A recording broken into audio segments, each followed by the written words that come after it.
কুমিল্লা নগরীর দক্ষিণ চর্থার golden tower থেকে একটি বিদেশি পিস্তল উদ্ধার করা হয়েছে। ২১ মে বুধবার সেনাবাহিনী ও র্যাবের যৌথ অভিযানে আমেরিকার তৈরি 7.65 ক্যালিবারের এই পিস্তলটি গুলিসহ উদ্ধার করা হয়। যৌথ বাহিনী জানায়, ভবনের নিরাপত্তারক্ষী হাফিজ আহমেদের কক্ষ থেকে বিকেল ৬টার দিকে অভিযান চালিয়ে এটি উদ্ধার করা হয়।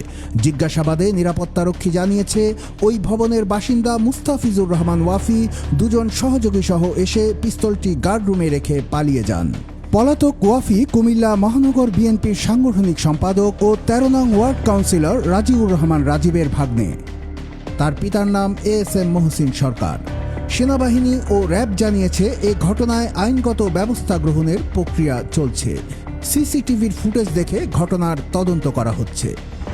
কুমিল্লার কাগজ, নিউজ ডেস্ক।